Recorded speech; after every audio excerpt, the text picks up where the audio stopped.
The day the official notice of my overseas transfer was issued, I received a gift from my husband sent from abroad. A complete set of jewelry engraved with his and another woman's names. I immediately called him. He was silent for a long time before confessing, it was sent to the wrong address. She pursued me, but I rejected her. The gift was because she got injured trying to save me, and I needed to make it up to her. I knew he wasn't telling the truth. But the chance to end this long-distance marriage was right in front of me, and I didn't want to give up. I chose to board that international flight, but after we landed, my daughter suddenly fell seriously ill, vomiting uncontrollably. David, who came to pick us up, received a voice message, "Senior brother, the hospital lost power, I'm so scared." He immediately shut the car door. "David, if you dare to leave, this is over between us." My voice trembled. Yet he showed no hesitation. "Liam, she has nyctophobia, it could be fatal. Can't you tell what's more important? Acute bile duct obstruction causing vomiting and high fever. Fortunately, you arrived in time, or it could have led to organ failure." Outside the operating room, I sank to the floor, drenched in cold sweat as I listened to the doctor's words. My body, having gone almost a full day without food, was on the brink of collapse. Dizzy, I reached for my phone. No calls, no messages. "Liam, can't you tell what's more important?" That cold phrase echoed again in my mind. I closed my eyes in pain and forced a smile. This was the husband I had been married to for 5 years. David was an outstanding researcher, working abroad in a lab most of the time, leaving us little chance to be together. To end this transnational marriage and finally be by his side for good, I became the most competitive employee in the company, topping the performance charts every year. All for that precious overseas transfer opportunity. On the very first day I arrived here, what I got was him without hesitation abandoning us, running off after another woman's back.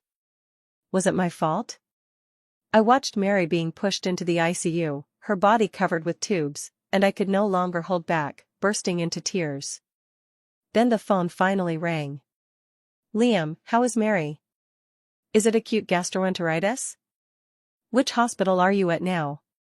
"I'm on my way." His tone showed no trace of urgency, as if he were merely inquiring about something trivial. I silently wiped away my tears, saying nothing. "What, are you angry?" He lowered his voice, sighed helplessly, and said, "I told you, Sarah has severe nyctophobia. Last time the hospital lost power, she was locked alone in the bathroom and nearly suffocated from panic. She is my lifesaver, I can't just stand by and watch." I listened to his excuse, sneering inwardly. Lifesaver. What kind of lifesaver offers couples jewelry as compensation? Mary has acute bile duct obstruction, she just had surgery and is still in the ICU. I cut him off. He finally paused, then sped up his speech. "How did it happen so suddenly? Didn't you notice anything wrong before boarding the plane?" He lowered his voice, sounding resentful. "I already told you, even if you insist on coming here, the child can stay with her grandparents. She's too young to endure the travel. You insisted on coming along, but you can't take care of her." I clenched my phone tightly, my nails digging painfully into my palm. The year Mary was born, he knelt by my hospital bed, begging me to go abroad together. He said he couldn't bear the separation, urging me to try harder and bring the child along. "I will take good care of you both. The 3 of us, a happy family, living together in harmony." And now, he actually says that all of this is because I was being unreasonable and demanding. David, do you know that every time the child has a checkup, it's her grandparents who take her? They always say there's no problem, and they even throw away the medical reports. I admit, I have indeed neglected Mary because of my busy work schedule. I'm not fit to be a mother. But what about your parents? Do you think I can safely leave my daughter with them? Liam. David called my name displeasedly. And I could imagine him frowning on the other end of the line. "I know you're worried about Mary right now, but there's no need to drag others into this.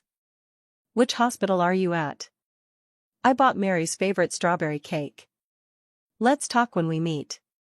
I paused for a moment, feeling utterly exhausted. No need, I said. Mary hates strawberries the most, it's been that way since she was little. You just forgot a long time ago.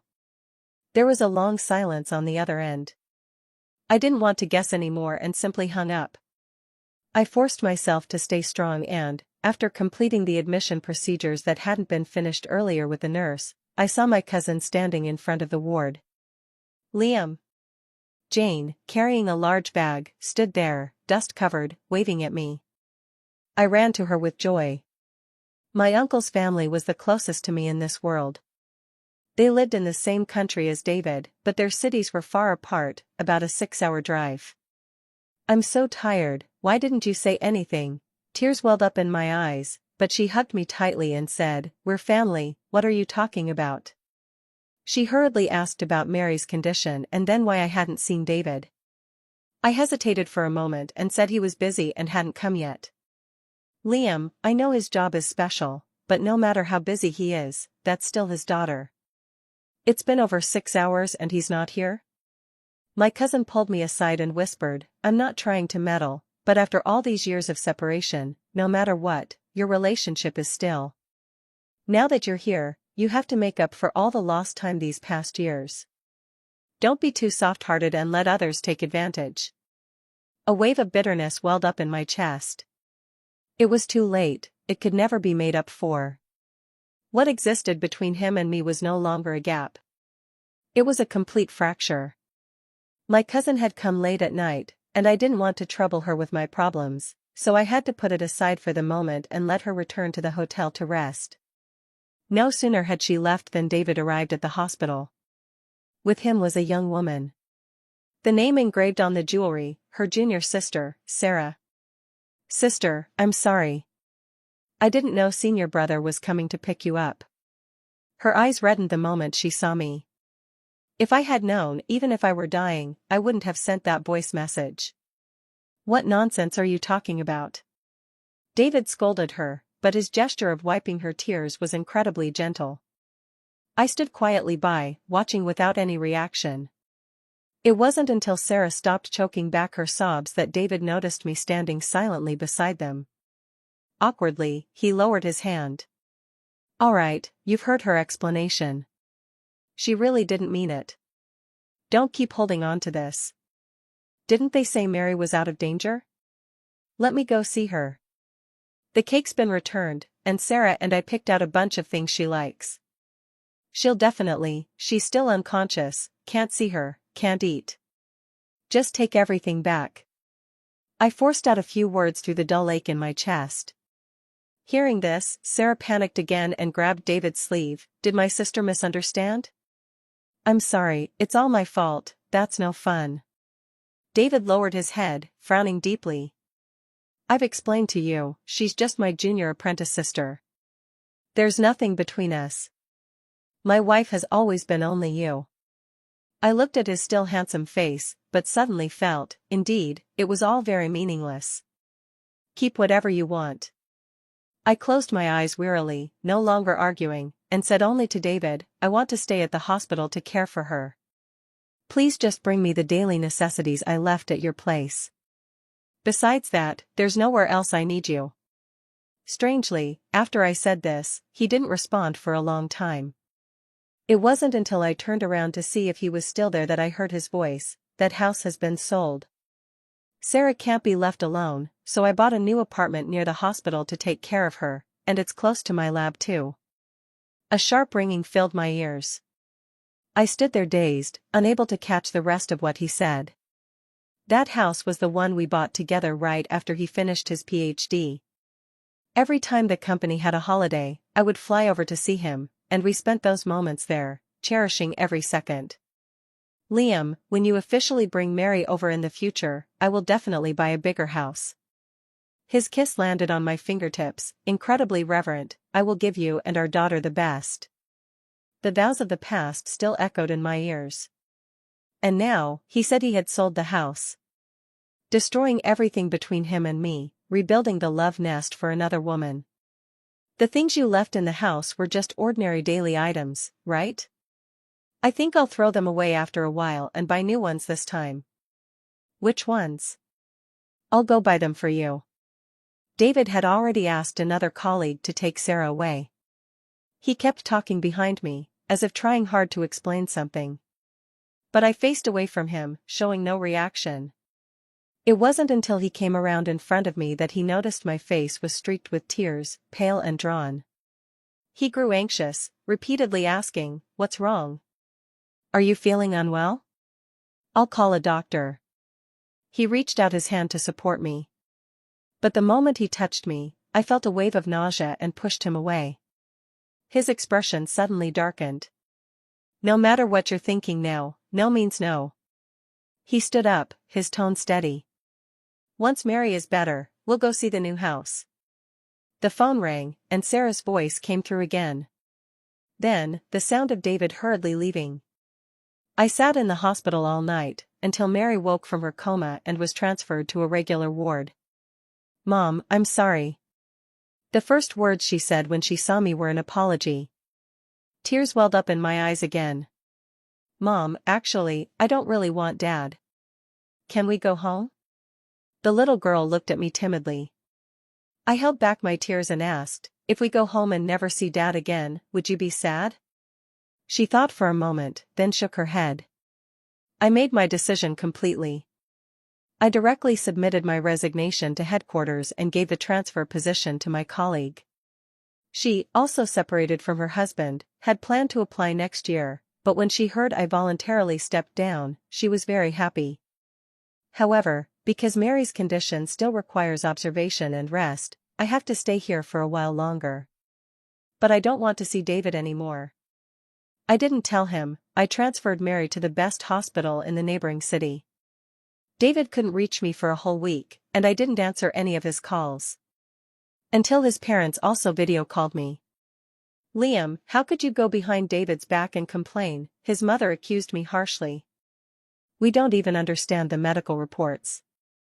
As long as the child isn't sick, who would take it seriously?" David's success had nothing to do with his crude parents. It was my parents who supported him all the way through school to become talented. After my parents unexpectedly passed away, they shed their flattering masks and began to badmouth me. They looked down on Mary for being a girl and complained that the money I earned wasn't enough, that I wasn't worthy of their son. "Since you're there, you better take good care of my son," his parents nagged on and on. After all, which wife is as lucky as you, enjoying life at home every day without having to serve her husband? In the past, out of respect for David, I always chose to endure and keep quiet. But today, I don't want to endure anymore. No need. I've already decided to divorce your precious son. I will take the child with me, and I will settle every single account from these years. Just wait for the court to see how much of my dowry and wages you've stolen." "Hey! How dare you talk like that?" "Liam, what did you just say?" Their voices rose together with David's. I turned around and met his gaze. "Uncle, Auntie, please don't be angry. Sister didn't mean it that way." "Oh, Sarah is here too." David's parents instantly changed their tone, warmly asking, "How's the wound healing? Has that brat been taking good care of you?" So even the parents had met long ago. I smiled bitterly to myself. David awkwardly scratched his nose and pulled me aside, saying, "Why did you say those harsh words just now? Mom and Dad are getting old. If you keep talking about divorce, aren't you afraid it might upset them badly?" Even now, he still couldn't see things from my perspective.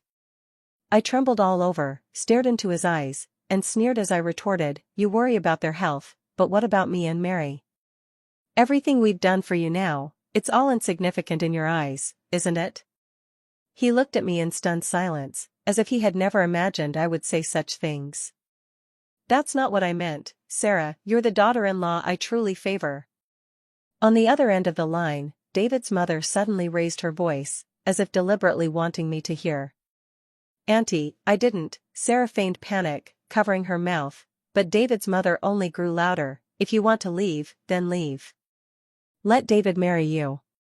Don't be afraid of that woman accusing you of interfering.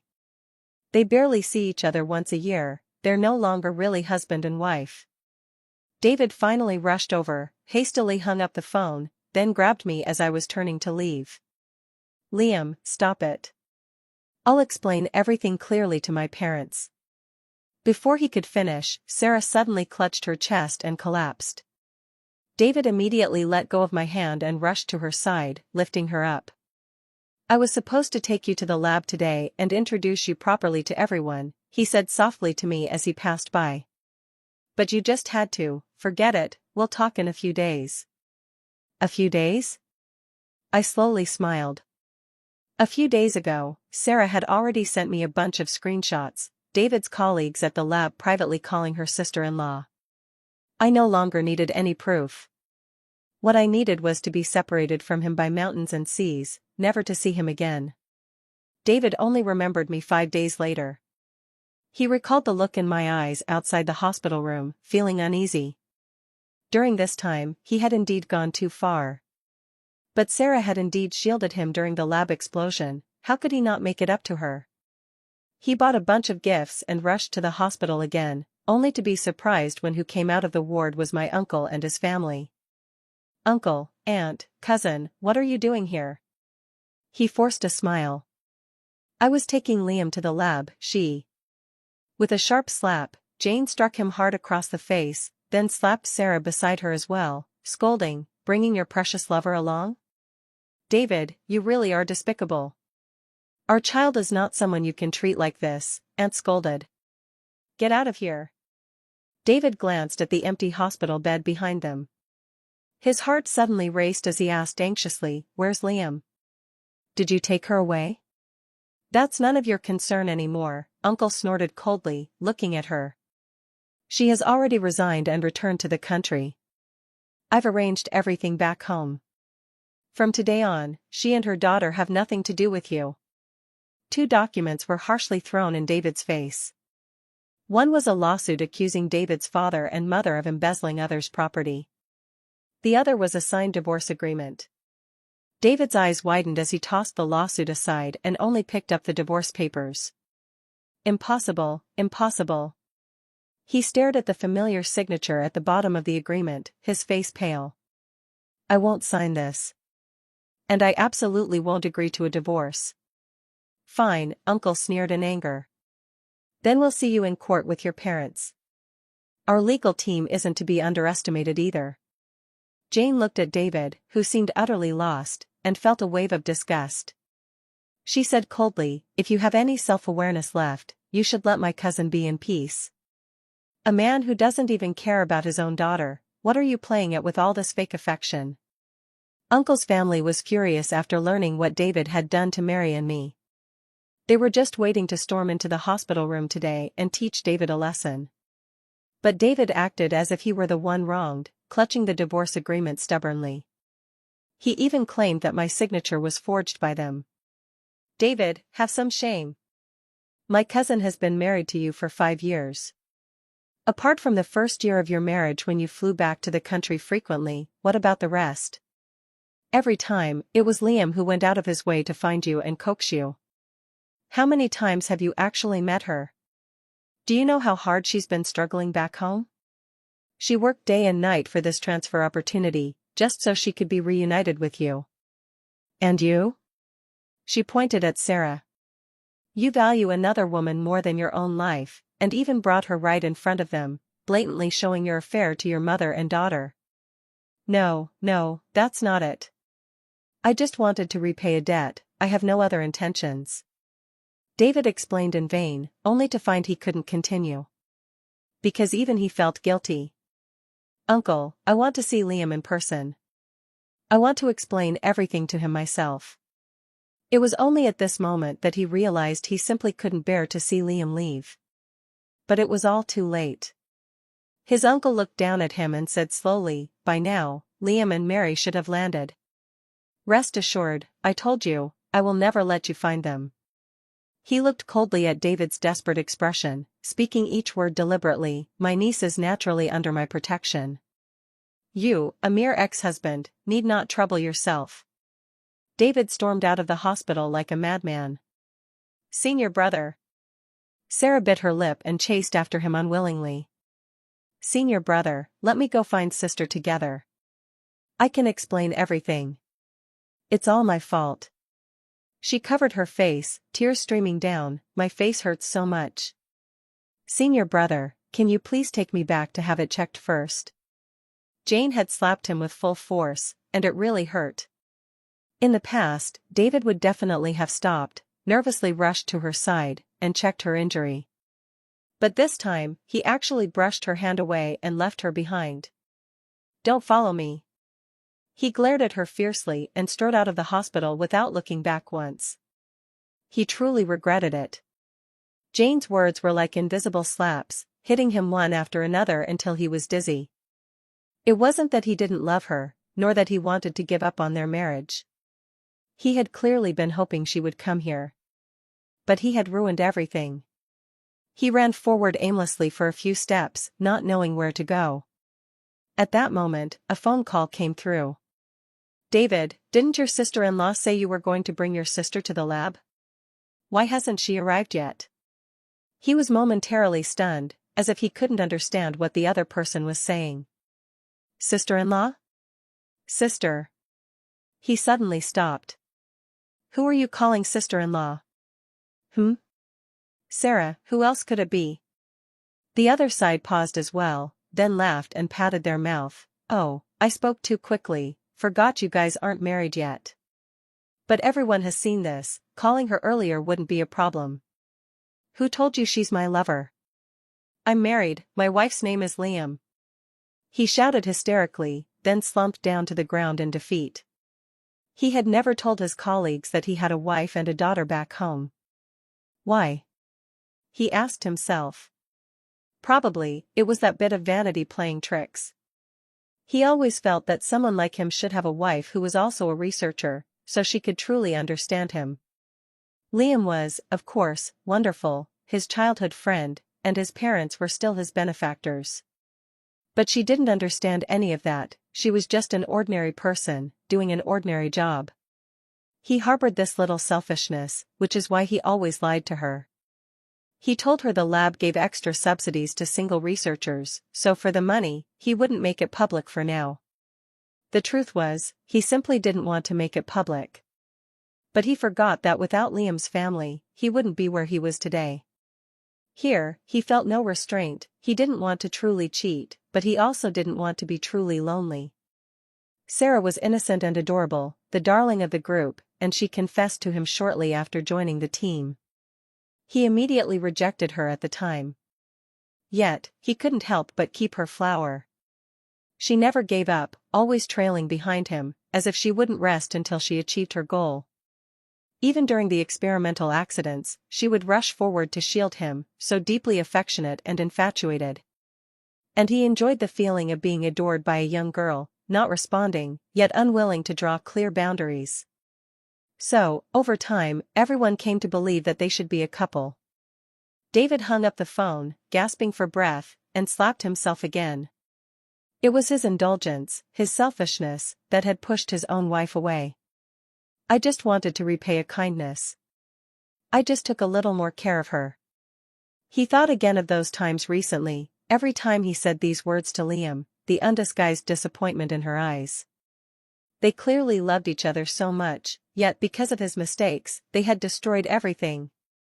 Suddenly, he could no longer bear it. Trembling, he pulled out his phone and dialed my number.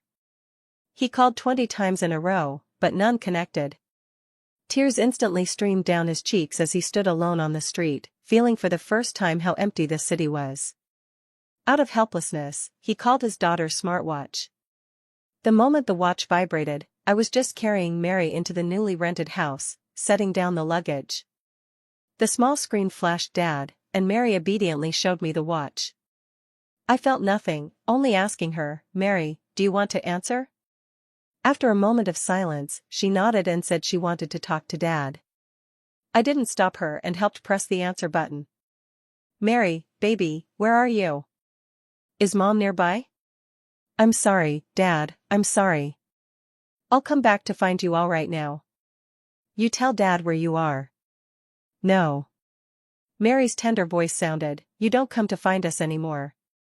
Dad, every time you come to find Mom, Mom is unhappy. I just want Mom to be happy, so don't come to find Mom anymore." The other side fell silent instantly. After a long while, David's choked voice came through. "Baby, Daddy is sorry. Can you let Mom take the call?" His voice was filled with endless regret. But before I could move, Mary had already hung up on him herself. My daughter and I exchanged a smile, and I gently stroked her hair.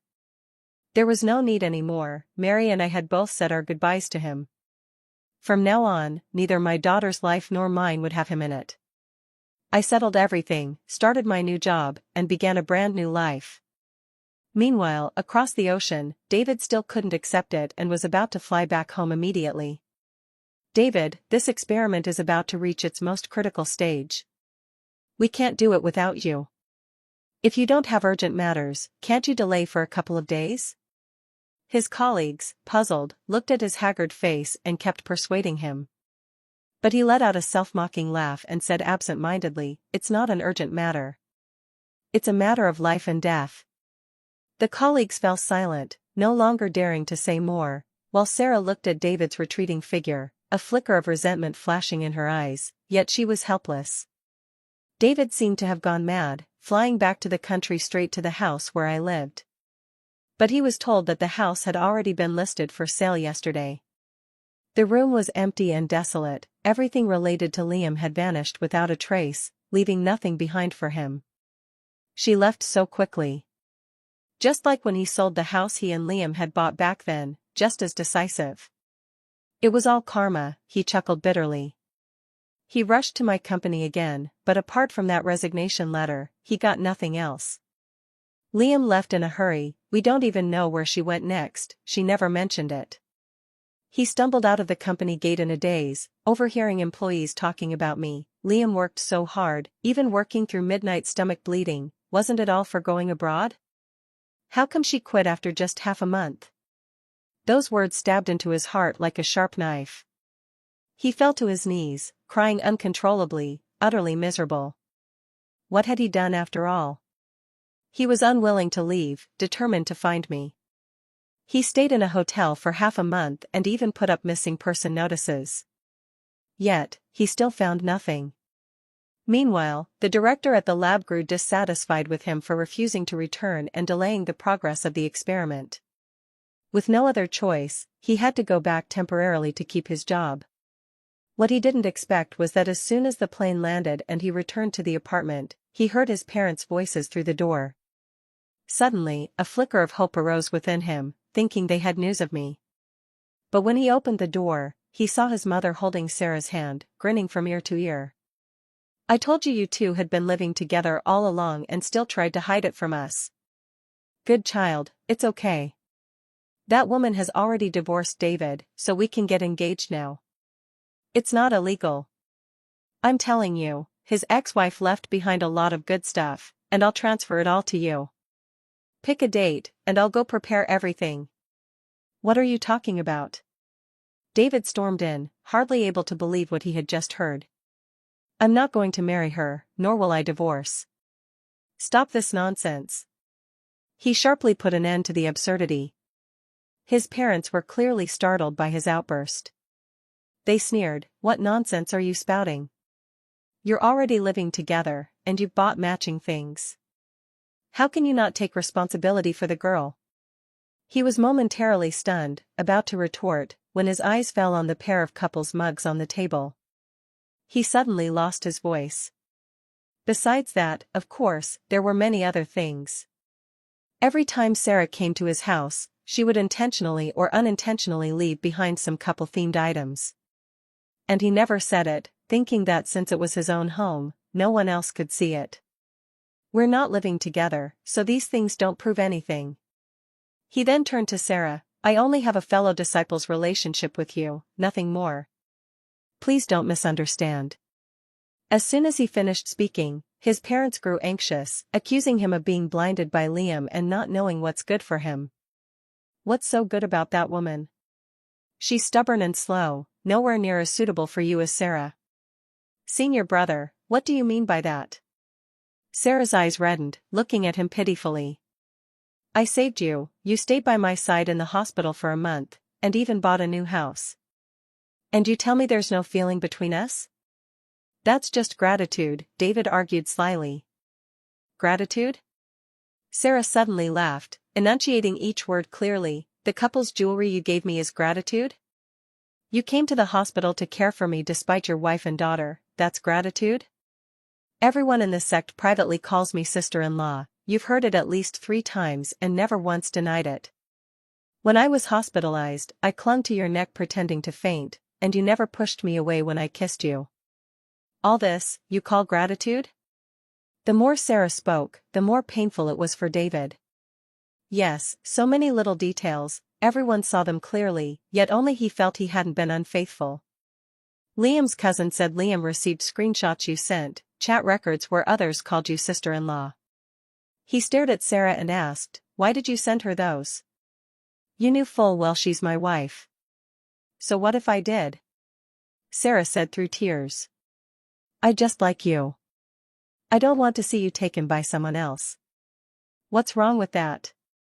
David's tense shoulders finally relaxed, and like a marionette with its strings cut, he slowly walked into the room. Return all the dowry, and all the money you've taken from her over the years. He dropped the words, and his parents immediately jumped up, refusing to agree no matter what. Why? She married into our family, the things belong to us. There's no reason to return them just because of a divorce. But no matter how much they protested, David was determined to make his parents give everything back. Otherwise, he would quit his job and cut ties with them. He knew Liam was about to take his parents to court, and her uncle would definitely help her. But how could he allow that? He was already so tarnished, he couldn't let Liam look down on him any further. After several chaotic days, he finally got those things. When the cash was laid out in front of him, even he couldn't believe it. It turned out that over the years, his greedy parents had forced Liam to take so much money, which they then squandered recklessly, even gambling it away. In agony, he slapped himself more than 10 times, packed everything up, and drove to Jane's house. Uncle, Auntie, I'm here to return Liam's things. That day, a heavy rain poured down. He knelt in front of the villa, crying and begging them, please, tell me where Liam has gone. Let me see her one more time. Unfortunately, his uncle's family calmly arranged for someone to move those things inside without uttering a single word beyond that. We will return these things to their rightful owner, but to let her be entangled with you again, don't even think about it. The gate slowly closed. David knelt outside the door all night, bowing his head countless times, until finally, a colleague called an ambulance to take him away. Jane called me and asked me to check if the number of items was correct, then smiled at me and said, he's putting on this lovesick act now. I don't think even a melodrama could match his performance. I smiled as I looked at my daughter still sound asleep on the bed, a deep sense of peace and tranquility filling my heart. As for him, I had long stopped caring. I had switched jobs to a tech company located in the southwest of the country, a place so beautiful it could make one forget the past. I do not regret anything about falling in love with and marrying David back then. But since the ending was irreversible, it was better to decisively cut ties and move forward. After that, Jane rarely mentioned David to me again. Once, she said he would kneel in front of their villa every few days to harass them, forcing them to call the police directly. Another time, she said Sarah caused a scene at the lab, claiming David had taken advantage of her, but he denied it and refused to take responsibility. Later, for the sake of reputation, it seemed they actually got married. But these were just casual topics Jane and I would chat about over meals, a few words, a few laughs, and then it was over. Our next encounter with him came 3 years later, at a multinational business banquet. He followed behind the boss, bent over carrying his briefcase, and through the crowd, our eyes met. The moment I saw him, I was taken aback. Not for any other reason, but because I never expected him to be just an ordinary employee at this pharmaceutical company. I thought with his perseverance and ability, he would have already secured a place in the laboratory. At the drinking party, I chatted easily with the other vice president, the cooperation talks went smoothly, and both sides were very pleased. Only David seemed like a lost soul, staring at me the entire time, not even hearing his boss call him Liam. When the party ended, in the underground parking lot, he caught up to me and called out my name. Long time no see. He looked much more haggard, his eyes sunken, his voice trembling. I'm sorry. I looked at his familiar face and smiled politely at him. 3 years have passed, I no longer care. Goodbye, David. I don't care at all about what happened in those 3 years. Whether he truly regrets it, how he's been living, or what his current situation is, all of it has nothing to do with me. But David was unwilling to leave. He stood in front of me and said, but I care. I'm sorry, it was all my fault back then. I let you and our daughter down, I'm sorry. He babbled incoherently, and I just smiled faintly, saying, David is remarried now, there's no point in talking about this anymore. Go back. I reached to open the car door, but he suddenly knelt down, grabbed the hem of my pants, and cried. I was forced into it. Liam, the only person I love is you. I was just deceived by Sarah, I really didn't. In the end, he lowered his head under my gaze. He knew that saying these things now would only make me hate him more and achieve nothing. What about Mary? How is she now? He whispered, a hint of desperation in his eyes. Can you let me see her again? I promise, just one meeting, I won't disturb her. I opened the car door expressionlessly. In the back seat, Mary nestled in Alex's arms, watching David warily. David knelt on the ground, stunned, staring at everything before him. Mary, I'm your dad. You're not. The little girl, now grown, looked even more resolute, shaking her head and wrapping her arms around Alex's neck. My dad is here. Regret instantly overwhelmed David. In the suffocating pain, he watched the man he had never met open the car door for me and say, let's go. I prepared a late-night snack at home, just right to sober you up. Mary scored full marks today, the teacher even called to praise her. He didn't glance at David once, as if he were invisible. We, like the most ordinary family in the world, smiled and chatted, got into the car, and returned to our own little home. David knelt on the ground and didn't get up for a long time.